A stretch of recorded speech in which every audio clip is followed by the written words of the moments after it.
Hi guys, Grand J here and welcome to another one of our videos. Opus 9 is out and let's discuss the new lightning cards for Opus 9. Do know we'll be talking about these cards in a constructed sense only, not talking about sealed or draft, but let's get started. The first lightning card we'll be talking about is Azul. He's a 5 cost 8k, he's category 7, he's Tiviets. If Azul is still damaged by a forward, reduces damage by 5000 damage instead. So this is a kind of niche card with some very niche support from FF7. To be honest, the FF7 part is probably the most relevant or important part about this card, because otherwise this card is pretty overcosted and kind of underwhelming as well. So the fact that he is Tivia does mean that you can search for him using Restrictor, an EX burst searcher that can search for pretty niche, very specific cards with job Tiviets. There's not too many of them, and like very few of them are even kind of good. So yeah, we have Azul, and yeah, so basically he receives 5k less damage every time he receives it from a forward, which can be from combat or can be a forward's effect as well. So it does make him a little bit resistant to ping effects, but the fact that his base 8k isn't that good, which means that he is removable by any summon that can deal 8k, as well as anything that can just like destroy him outright, especially Diablos. So his resistance is not even that good. Yes, oh yeah, if your opponent uses some sort of ability to deal damage to him from a forward, yes, it does get reduced, but there are plenty of options to get rid of this guy anyways. He doesn't have any other like important effects on him. He doesn't have Brave, he doesn't have Haste. So yeah, so otherwise he's just a guy that's you kind of used to just fight with. And if you have access to lightning, then there are probably better forwards. You just want to play a 5 cost like boss monster such as like Estinian or something. That's generally going to be way better than Azul. Estinian is going to just run through any blockers that try to block him. So it's effectively pretty similar to what Azul offers in his just tankiness and being able to charge forward in combat. So overall, this card is pretty underwhelming. So there's no reason to play this card unless you really want to go lightning something FF7. But otherwise, no. Next we have Edea. She is a 4 cost 8k, she's got EX Burst. When Edea enters the field, choose one active forward and opponent controls, deal 1000 damage for each lightning character you control. So yet another Edea in this game. So yes, now we have more Edeas that we can proactively use 6 cost Edea's death ability with. So yeah, so at the very least it means we just have more kind of semi-playable Edeas to add to that Edea.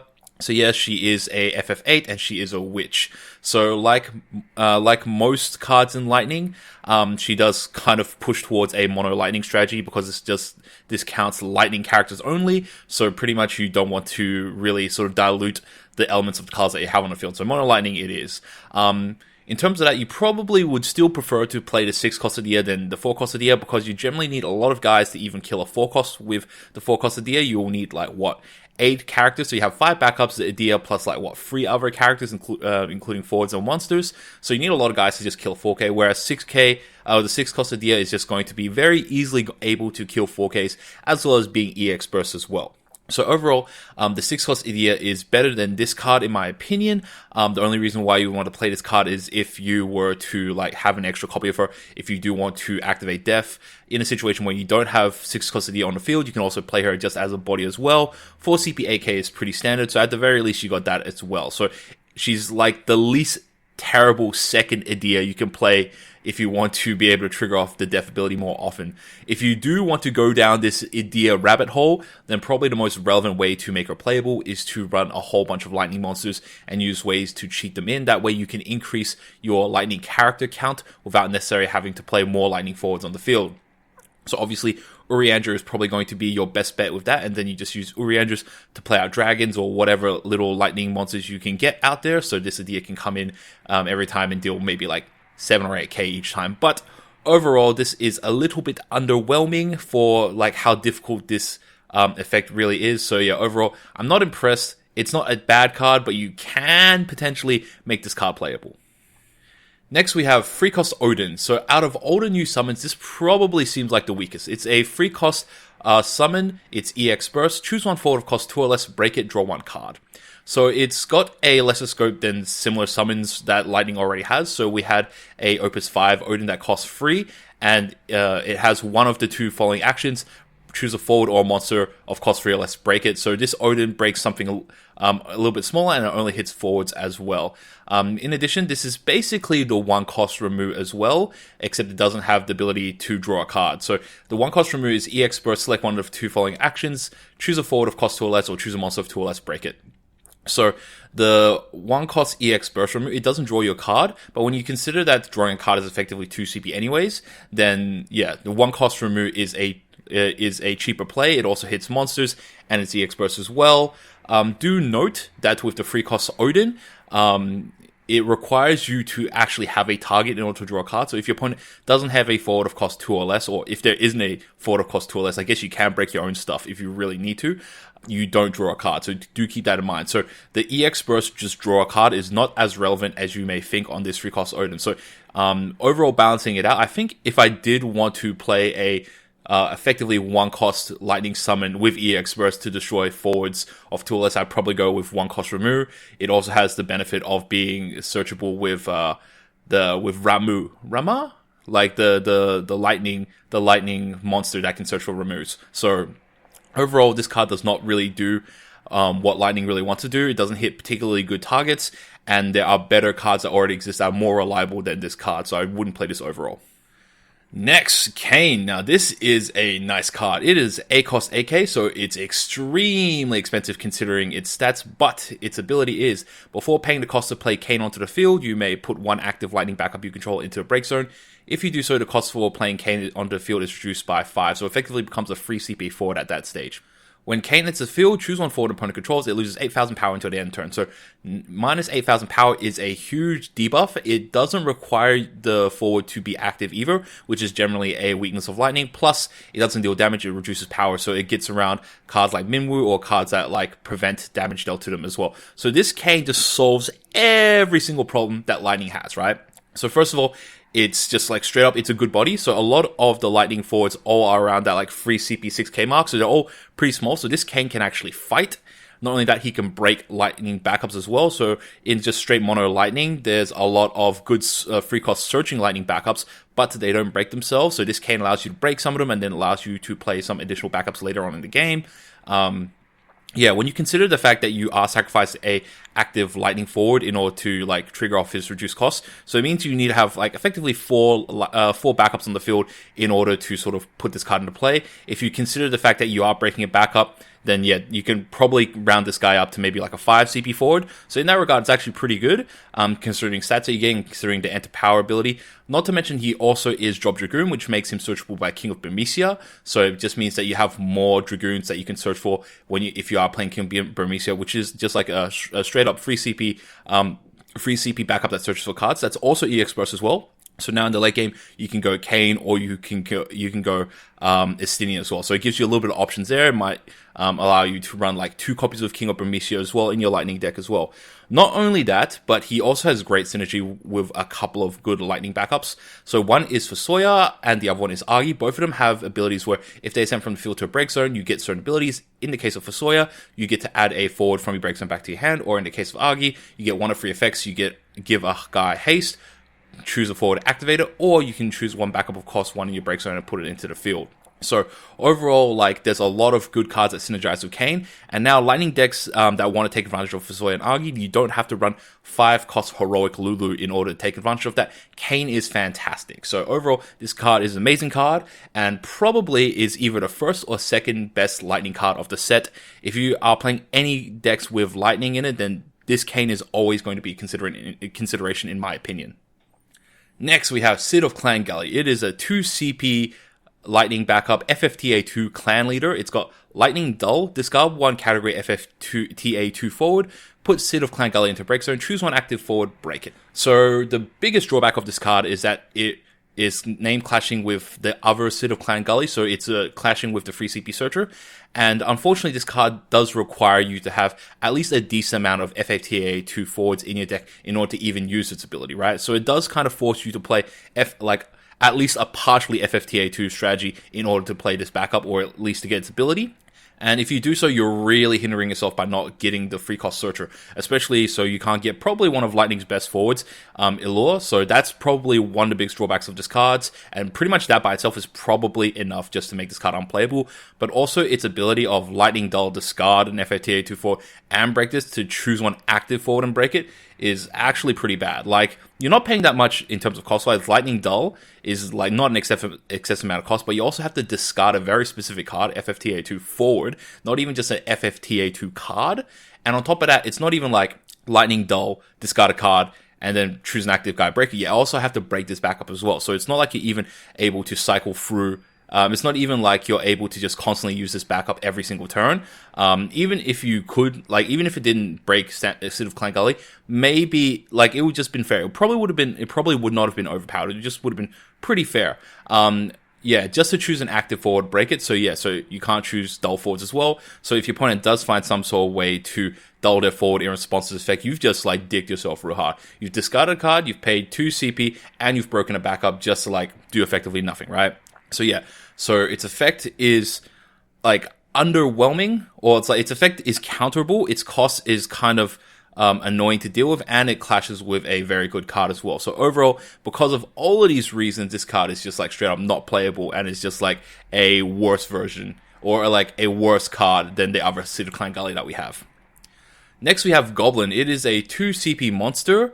During a turn, Goblin also becomes a forward with 5,000 power. When Goblin deals damage to your opponent, you may put Goblin into break zone. When you do so, draw 2 cards. So this is very similar to 2 CP Zidane that we have from Opus VIII. So that Zidane, you could play it early, and if it dealt damage to your opponent, you got to draw 2 cards. On the other hand, this Goblin, it forces you to break this Goblin when it deals damage in order to draw 2 cards. So you may choose to break the Goblin when it deals damage to draw 2 cards. So you don't actually have to do it, but also it means that if your opponent breaks it in response, then you don't draw your 2 cards. So that's one of the kind of annoying things about it. It is similarly like difficult to deal with as Zidane. Its stats a little bit higher than Zidane, but at the same time, it's not a forward during your opponent's turn. So if your opponent has any sort of like forward or backup based ability, they can't really deal with this Goblin. Unfortunately, yeah, this Goblin is basically a one-time thing. So when it does deal damage to your opponent, you draw your 2 cards, and then then he breaks himself. So that is one kind of annoying thing about this Goblin. So it operates very similarly to Zidane. Zidane has some additional abilities as well, but this card's a rare, so I guess that sort of like makes up for it. And I guess this card has better stats as well. Now, the benefits of this card is that it is a 2-cost monster, and 2-cost monsters are probably the easiest monsters to sort of like cheat into play. So you have Gao, you had Sid Woffbot, and you had a couple of other like similar sort of cards like Uriandru that can get monsters into play for free. And yeah, being able to recycle this card and being able to like potentially leak free damage, draw 2 cards seems like a pretty fun strategy in my opinion. It doesn't seem like it's necessary for like lightning decks. It doesn't seem very necessary in like mono lightning decks, and yeah, if I think you're going to play this card, it's probably going to be in a monster type strategy to get you a little bit of cycling, get you a little bit of draw.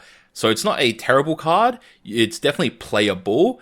It's probably not competitive level playable, but if you put it in certain strategies that do synergize with it, it's probably good enough to play at your locals or casual scene.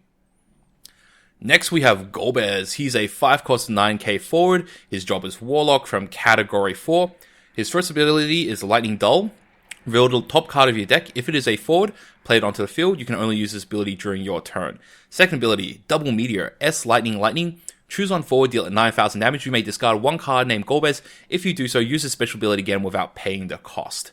So, this card I feel is similar to Zemus. It's a little bit more conditional, but it's also cheaper at the same time. So on one hand, yes, you're not paying X to play a card, but you do have the cost of you have to pay.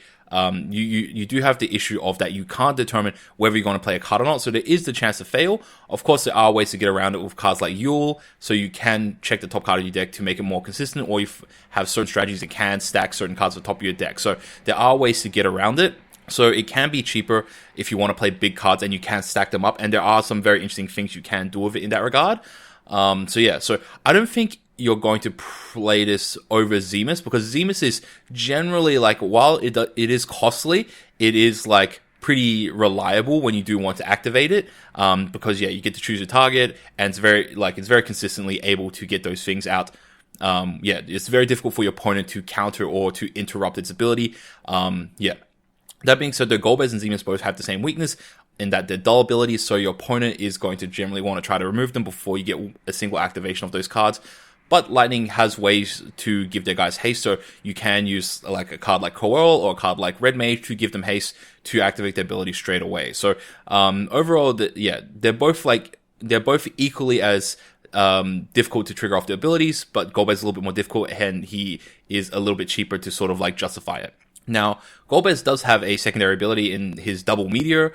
It's actually pretty decent. So there's actually quite a lot of Golbezes in the game right now. I believe there's currently 4 different Golbezes. So there's a ton of different ways in which you can make use of this Golbez ability.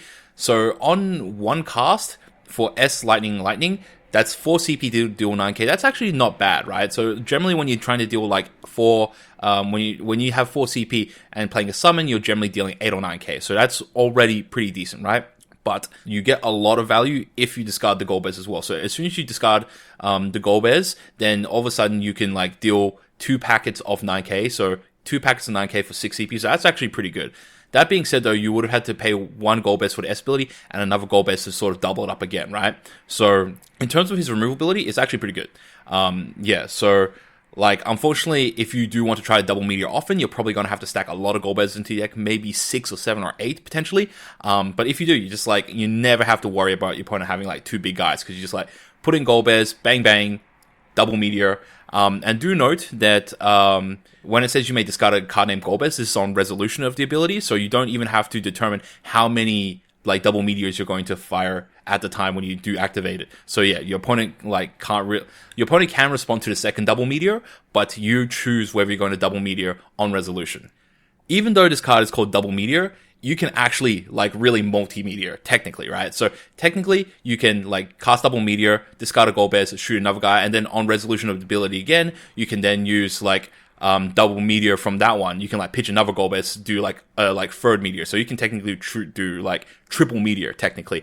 In which case that's like what, 8 CP to like shoot 9k 3 times, which like, yeah, that's pretty good. At that stage, it's probably like, yeah, would have been better just to use some sort of AoE ability, but Lightning doesn't really have AoE removal, so I guess that this is not a bad alternative to that, but you're going to have to be either pretty lucky or you're just going to have to stack a shit ton of Golbezes into your deck in order to make it happen. So overall, this card's not a bad card. If you do want to make use of its ability, you're probably going to have to use some sort of support to make the like effect more consistent or able to like stack the top card of your deck. And if you do so, the biggest weakness of this card is that it is a Lightning category 4, so there is no way in just specifically Lightning to set this card up or to search for this card. That's going to be your biggest issue. If you want to build like a Golbez strategy, then unfortunately, yeah, you're going to have to like, it's going to be very difficult to consistently get this Golbez unless you like play certain very specific cards such as the Earth Gabranth to search for this Golbez. So yeah, and like also you kind of have to go very either or on its abilities. You either go a deck that like focuses on double meteor, or you go a deck that focuses on the first ability, because if you like play a strategy with a high amount of Golbez count, so you can get multi double meteors, then you'll have a whole bunch of Golbezes in your deck, which means that there's a whole bunch of cards that you like, whole bunch of forwards that you'll never be able to play off its first ability as well. So you kind of have to choose which way you want to go with this card. But yeah, so like it's not a bad card. It's like there's definitely like some huge potential for this card, especially if you can like do some very interesting things like play this and get a Pheno or something, then reactivate all your guys and then like do it again or stuff. So there's some pretty interesting things you can do with this card. It's pretty inconsistent, but it's one of those like cards where if you do manage to pull it off, it's going to be pretty nice. Next, we have Seifer. It is a 2 CP 5k forward. It's a seed candidate and also from category 8 / Pictologica. Its ability is, if you control a job witch, Seifer gains plus 3000 power, so he becomes effectively a 2 CP 8k. Usually with cards like this, we usually have like effects where it's 2 CP 5k and then it usually gets plus 2000 power. So in this case, going 2 CP 8k is actually pretty good. And it's not too difficult to ensure that you always have a witch. There's a couple of witch backups now in the game. So you have like 4-cost Ultimecia from this set, as well as your classic 4-cost Adia from set 2, as well as just like a whole bunch of like witch forwards in the form of Adele, Ultimecia, Adia, Maya, and so on. So there's a lot of ways to give this guy its buff. Not only that, Seifer has surprisingly a lot of support as well. So cards like in the form of like Raijin can give this guy haste. So like a 2 CP 8k haster seems pretty good. And yeah, so it's just like another Seifer that you can use as well. So like this card isn't bad. It's very easy to build around this card, and like this might not be like your first go-to Seifer. So if you are playing Raijin, you're probably going to be playing the free cost like legendary Seifer as well. But in those situations where you don't have a free cost legendary Seifer you want to put on the field, playing this guy as a 2 CP 8k and just swinging him in is pretty solid as well. Especially if you have the 4 cost Idea backup on the field, it means your opponent's like 5 costs or more can't block, which means this Seifer is just going to be swinging in and either trading or just going to be like dealing damage to your opponent. So I guess that's pretty cool. It's kind of a very cutesy strategy, but like it's pretty easy to put together, and it's like I think it could possibly do all right at your locals and casuals. Next we have Seek. It's a 7 cost backup. It's category 14, standard unit. When Seek enters the field, choose one forward and opponent controls, break it. So it's similar to Odin that we have from Opus 1, but trades EX for backup. So basically, it is technically 2 CP cheaper than Odin. It is a backup, but it doesn't have EX burst. That being said, though, Lightning already has a ton of great ways to remove guys, especially in the set where there's just a whole bunch of forwards that really sort of add to their removal abilities. So overall, this card isn't really necessary in Lightning, and it is very overcosted for what it does. So in addition to this, it being a standard unit doesn't really help it out too much, especially in Lightning, because Lightning really doesn't have any ways to support or encourage you to play standard units or really incentivize you to do it. So Seek, in my opinion, in a at least mono Lightning strategy is a no-go, and it seems like there's like plenty of removal in the game right now to really sort of make Seek not that useful in the game. So overall, like in terms of constructed, not going to see play ever. Next we have Sage, and this is yet another 2/3 CP backup. 2 or 3 CP backup. So it's a 2 cost backup standard unit FFTA2. When Sage enters the field, you may pay Lightning. When you do so, choose one summon in your break zone and add it to your hand. So do note that it is not restricted to Lightning summons that you can bring back to your hand. So if you are playing Lightning plus some other element, then you are able to return those summons to your hand. There are a couple of cards that sort of encourage you to play multi-elemental summons in like a Lightning deck, for Sawyer being one of them. So potentially, yeah, like this Sage can see play outside of like just purely lightning type strategies. If you're playing like Lightning plus some other strategy, maybe like Lightning Earth or Lightning Wind, then being able to pick up one of your good summons is also a good alternative as well. So overall, this card is probably one of the nichier of these standard unit ones. So one of the ones that are a little bit more narrow, but its targets are actually pretty decent, and it isn't elemental restricted as well. So overall, this card is okay. Like if there is a reason for you to play this card, then definitely play it. But otherwise, it's like not one of those Lightning backups that you can just like chuck into any Lightning deck and it'll be fine. Next we have Nero. Now this is a fun card. So Nero 14, it's a free cost 7k, it's category 14, and its job is Chief of Staff. When Nero 14 enters the field, if you control a forward of any element other than Lightning, until the end of the turn, Nero gains plus 2000 power, haste, and brave. So that makes it a 9k haste braver, so it's pretty good. When Nero 14 is added to your hand from the break zone, choose on forward, deal 2000 damage.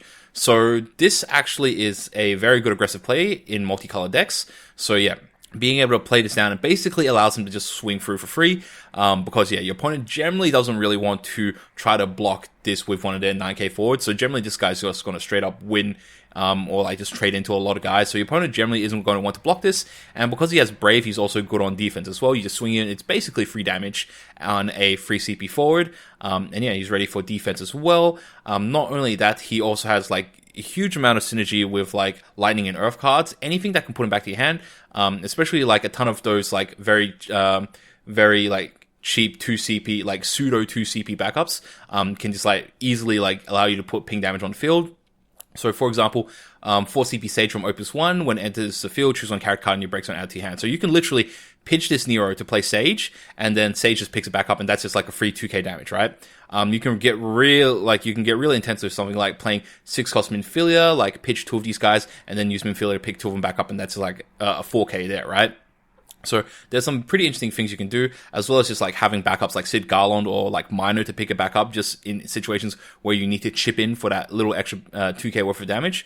So yeah, so it's a very easy way for certain strategies or certain decks to be able to deal that extra 2k worth of damage, or like just ping for that little bit of extra damage so your forwards can either trade up, or in certain like bigger plays where you can just like bounce him a couple of times. Yeah, so this card like definitely is a card that you got to build around. But there's a lot of support for FF14, and he's like, yeah, as a forward, he's like playable as well, and like as a secondary ability, he's got some nice interactions as well. So overall, I like this card quite a bit. Yeah, not a card that you just chuck into any deck, but it's one of those cards that you can like build a unique strategy around. The next card we'll be talking about is Baknami. It is a free cost 7k standard unit from FF12. When a lightning forward other than Baknami enters your field, choose one forward an opponent controls, dull it. So this card inherently doesn't dull anything by itself, but it does mean that if you play more lightning forwards, then you do get dull abilities as well. That being said though, there are quite a number of just like mid-range lightning forwards around that same size that just like dull forwards when they come into play. So you have cards like Katsif, you have cards like Alba. These are all just going to dull your opponent's guys so you can swing through. Baknami requires you to play another one. So if you play a Baknami, you then have to play another lightning forward to just get one dull. So overall, the fact that he inherently doesn't do anything by himself is probably the reason why you won't see play, when you can simply just play another card that can dull your opponent's guys. And a lot of them have EX bursts, like both Katsif and Alba have EX bursts as well. So that just is another reason why they're even better. So yes, I guess you can stack Baknami. So if you have like two of them, then play Lightning forward, you can just like dull two of your opponent's guys. But in general, it seems like Lightning has plenty of guys that can dull well as remove guys well. So it doesn't feel that you really want to go that heavy on just dull effects, when sometimes like, yeah, just playing some sort of removal ability might be just better off than Baknami. So overall, he is just like underwhelming and he's not particularly strong, and like, yeah, you really got to go deep in order to make his effect kind of worth it. Not only that, he's searchable by Gramis, which is a thing. So yeah, he's FF12, so I guess that's yet another target you can technically like search for Gramis. But Alcid is seeing increasingly less and less play, so yeah, I don't think that synergy is going to help it out too much there. Next we have Bahamut Zero. It is a 6 cost summon type 0. Choose one active forward an opponent controls. Break it, dull all forwards an opponent controls. This card is like either pretty good or really bad, right? So in the situations where you do successfully resolve this summon, then it basically just prevents all your guys from attacking as well as blocking. So yeah, if you do this during your opponent's turn, bang, you kill one of their guys, you dull all their guys, so you're like safe on defense, so your opponent's not going to attack through to you, and then subsequently on your turn you get to attack through to them. Alternatively, yeah, you can just always cast it during your turn, break one of their guys, dull the rest of their guys, and like all your forwards get to swing through. So that's when this card is good. But unfortunately, the way that this card is worded means that this card is potentially very bad. So the wording is choose one active forward an opponent controls. So it doesn't say choose one up to one active forward. So if your opponent's forward is either A, no longer on the field, or B, no longer active, then you don't get anything from this summon. You don't even get to dull all your opponent's guys. So yeah, so that just is a massive weakness for this card. So any deck that can either like remove their own guys with like Famfrit, or any deck that can like dull their own guys with like Ice or something, or like Earth can use some sort of like Mist Dragon or something to dull their own guys, then yeah, this card is just going to completely fizzle, and you just paid 6 CP to cast something that does nothing, right?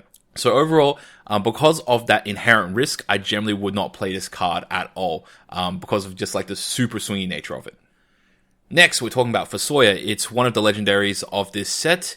It is a 7 cost 6,000 power forward. It's Mobius category 4. It's a Lunarian. The cost required to cast your summons can be paid with CP of any element, so I guess that's just an ongoing ability. When Fusoya enters the field, choose one forward and opponent controls, reveal the top 2 cards of your deck, deal it 1,000 damage for each CP required to play the revealed cards, add all the revealed cards to your hand.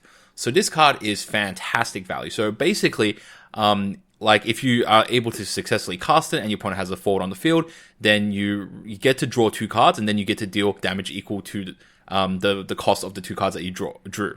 So considering like the cost of cards in the game right now, especially if you're playing like a lightning strategy, even like a mono lightning strategy, there's a lot of higher cost of cards with cards like Sid Previa, and like a large majority of your lightning backups being 3 or 4 cost, then like, yeah, it's very easy for this card to just like shoot for 7k on a forward, right? So if you think about it, getting 2 cards kind of reduces cards cost down to free CP. So free CP 6k is kind of what you would expect from lightning, but also it comes in and does like a pretty consistent 7k in my opinion, and potentially like a very large like 8, 9, 10, 12k, right? So you can pretty consistently kill small guys, and if you're willing to gamble just a little bit, it's probably not that difficult to kill an 8k or a 9k. So yeah, just being able to by itself kill guys is really fantastic. Not only that, but it has like really good consistency with any sort of abilities that are able to copy its abilities, or like quote-unquote flicker it. So cards like Luna Freya or cards like Renoa, like that allow you to put into play again. Getting that effect again is just so good. It just means that you get to draw another 2 cards, man. So imagine just like Renoaing on a Fusoya. You choose another one of your opponent's guys, you're able to remove one of the like 7 or 8Ks and draw 2 cards off of playing Renoa. So that's just so good. And same thing with Luna Freya, if your Fusoya dies or you just chump block with it, you bring it back, nuke one of their guys, draw 2 cards. Just like so good, right? So this is probably like the best or one of the best, definitely one of the best cards to use Luna Freya or Renoa in the current game, in my opinion. Yeah, it's also like category Mobius, so there are a few very niche synergies with it, such as the new Maya, which does give Mobius forwards haste, so I guess you can do that as well, like even though it's not really a big selling point of the card. Now, the big drawback to this card, though, is your opponent has to have a forward on the field in order for you to reveal top 2 cards, deal damage, and to add those cards to your hand, right? So again, similar to Bahamut Zero, if your opponent is able to somehow destroy their guy in response, then you don't get those cards. And that's really, really scary. Like, that's really scary thing about playing this card, is that if you play this card and your opponent plays like Famfrit or something, then all of a sudden, like, yeah, your Fusoya just like wrecked you, right? Your opponent Fusoyas, you don't get any cards, and now you've just paid 7 CP for the 6k that basically, like, your opponent just like Famfrited anyways, right? So in that regard, like any strategy that can nuke their own guys, or any strategy, or at least pretty much water, you just never played against water, right? But yeah, outside of like water matchups, and it's potentially really good. Do note that, yeah, it doesn't have to choose an active forward, so it seems like they are sort of deviating off of like Lightning having to choose active forwards only. So yeah, that's pretty good. So Lightning now doesn't just like automatically lose to like haste strategies, because yeah, like usually haste strategies, you play a guy and then you like attack with it, so it's dull, so you can't use these like enter play abilities to kill those guys. So cards like Kain and cards for Sawyer do allow you to like deal with like dull guys as well. So overall, this card's really good, except that it's just got very specific weaknesses that make this card really bad. But if you just like don't play him in those specific matchups, then he's like really good. Yeah, and then even in the late game, you can just like pitch cards to put this guy into play, and then just cycle your cards, right? So in the like later game, if you've got like backups in your hand that do nothing because you already have 5, you can just like pitch those backups to put Fusoya into play, and then just like hopefully cycle into cards that are more useful or relevant to you. So yeah, this card's a great card and very legendary worthy in my opinion.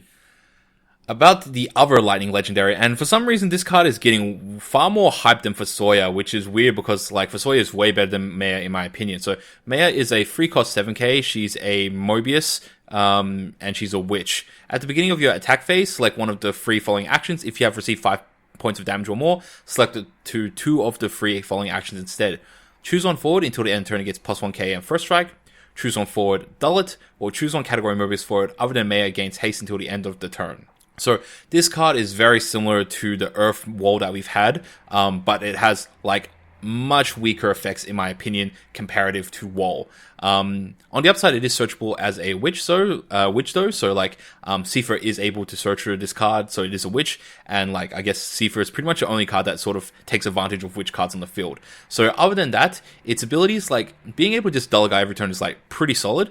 Its first ability of like 1k and first strike, not as relevant as you may think, because like yeah, you'd rather just dull one of your opponent's guys and just give one of you guys +1k and first strike, right? But I guess in a situation where if your opponent's got like 2 sort of like mid-range guys that you can't necessarily get over, you can like dull the big one and then 1k first strike your guy, so you can like win in combat against the other one, right? So it's not as good as Wall, and its third ability to like give one of your category Mobius forwards other than Maya haste is pretty narrow. There's not too many good Mobius cards within the game right now. Actually, let me correct that. So a lot of Mobius cards are very good, but there's not many Mobius forwards in the game. That being said though, in like especially if you go multicolor, there are actually quite a number of decent targets for you to haste with this card. So giving Cloud of Darkness haste is pretty good, or giving Wall haste is not bad either. So there are some very interesting things you can do with it. Lightning doesn't really have a synergy, or Lightning doesn't really have any strategies that that involve being them on high amounts of damage, not like, say, Earth or Fire does. So you kind of have to wait for your opponent to just deal damage to you in order for you to be able to get like 2 out of 3 effects from this card. So overall, I think that this card is solid. It's maybe borderline good, but it's not one of those cards that just like immediately makes me think I got to chuck this into my lightning decks to like really up their power. Next, we have Class Third Moogle. It is a 2-cost lightning backup. It's type 0, it's a Moogle. For $1, choose one lightning forward you control, it gains plus 1000 power until the end of turn. So, like all of these Moogles, I still think the 3-cost backup that pumps all the guys of that element is just straight up better, but you can consider it as a bonus or a way to get an extra pump on top of your just like straight your general Anthem pump.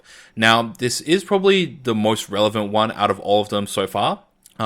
Earth generally kind of doesn't need the pump, but Lightning, it gets a pretty good one because there's quite a couple of Lightning forwards that have a certain threshold type ability. So Gilgamesh, the Lightning Gilgamesh, or the legendary Ramza, they both have abilities where if they are at 10,000 power or more, they get a extra bonus effect. So in the case of Gilgamesh, he gets Double Strike and Brave, or like he can attack twice and Brave, and Ramza, it's able to break a forward cost 3 or less. So if you already have Lulu, if you're playing the strategy, you're probably going to have Lulu on the field anyways, and this Class Third Moogle can just give you that extra 1k pump you need to get over that line. So overall, this probably seems the best out of all of these like pumping Moogles. That being said though, still not a major fan of them in general, but I can see a use for this one in particular. Next, we got Class 6 Moogle. It is a 2-cost Moogle. If Class 6 Moogle is on the field, Class 6 Moogle can produce water CP. So, it is the same as all the other element fixers. It's got its own element, but it can tap for a second element as well. The immediate application for this card comes to mind is with Knights. So, it does allow you to more easily get those like water CP early on in the game. So, cards like Ophelia, cards like Agrius and so on, you can play them early on if you don't have necessarily the water backups in play. Yeah, so that seems like one immediate use for it. Also, there is like certain cards that will require water CP, or certain cards that you can take advantage of outside of Lightning that require water that you can just splash into a kind of primarily Lightning type strategy. So, for example, we have the Red Mage from Opus 7 that when it enters the field, if you use water CP to pay for part of its cost, then you can return one of your opponent's forwards back to their hand, and it's also just like an Odin as well. So that Red Mage is like potential use for this Class 6 Moogle. Also, like, you can potentially play Cloud of Darkness in a mono Lightning strategy. So Lightning is generally able to spew out mid-range guys pretty well. So with cards like Alcid and Onion Knight, and cheap sticky guys like Allure and Alba, you then chucking a like Cloud of Darkness in there to then just like neg 8k to your opponent's guys, actually seems like a pretty reasonable strategy as well. So and not to mention like Mobius is Cloud of Darkness is Mobius as well. So yeah, you can these synergies all exist. So yeah, you can play Cloud of Darkness and Haster with Maya,